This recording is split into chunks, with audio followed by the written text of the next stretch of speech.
గుంటూరు కొత్తపేటలోని శ్రీమతి కాసు సాయమ్మ నగరపాలక ఉన్నత పాఠశాలలో మంగళవారం రోడ్డు భద్రత అవగాహన కార్యక్రమం నిర్వహించారు. విద్యార్థుల్లో ట్రాఫిక్ నియమాలపై చైతన్యం పెంపొందించడమే లక్ష్యంగా ఈ కార్యక్రమం చేపట్టారు.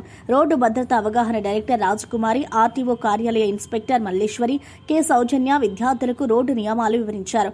2 వీలర్ నడపాలంటే 18 ఏళ్లు పూర్తి కావాలి. హెల్మెట్, సీట్ బెల్ట్ వినియోగం ప్రాణాలను కాపాడుతుందని సూచించారు. చిన్నారులు వాహనాలు నడపకూడదని తల్లిదండ్రులు కూడా బాధ్యత వహించాలని సూచించారు.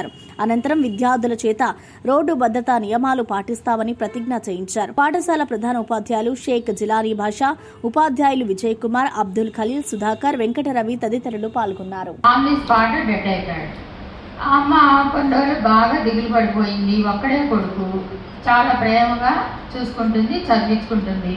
చనిపోయినప్పుడు అనిపించింది మనం ఏమైనా చేద్దాం ఇట్లా యాక్సిడెంట్ అయిన వాళ్ళకి అని చెప్పి. చనిపోయిన వాళ్ళకైతే మనం ఏమి చేయలేము, కనీసం నష్టపోయిన వాళ్ళకి ఏదన్నా చేద్దామని అప్పటి నుంచి 18 ఇయర్స్ నుంచి యాక్సిడెంట్లో కాళ్ళు చేతులు పోగొట్టుకున్న వాళ్ళకి artificial Jaipur legs, prosthetic legs free distribution తయారు చేయించి ఇవ్వడం మొదలెట్టారు. ఆ విధంగా చేస్తూ ఉన్నప్పుడు ఆ కార్యక్రమాలు నచ్చి మేము కూడా సోషల్ సర్వీస్ చేస్తాం మీతో పాటు అని నేను కూడా జాయిన్ అవ్వడం జరిగింది. ఒక డైరెక్టర్గా నన్ను పెట్టుకున్నారు. మేము అలా కార్యక్రమాలు చేస్తూ ఉన్నప్పుడు మా దగ్గరికి యూత్ ఎక్కువగా చేస్తున్నారు, కాళ్ళు చేతులు పోగొట్టుకొని. ఇది మనం కాళ్ళు చేతులు ఇవ్వడం, వాహనాలు నడిపేటప్పుడు రోడ్డు భద్రతా నియమాలను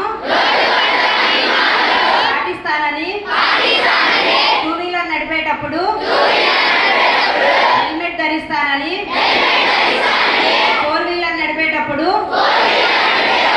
సీట్ బెల్ట్ ధరిస్తానని, సెల్ ఫోన్ మాట్లాడుతూ వాహనం నడపనని, అధిక వేగం మరియు ర్యాష్ డ్రైవింగ్ చేయనని, ఆటోలలో ప్రయాణించేటప్పుడు పరిమితికి మించి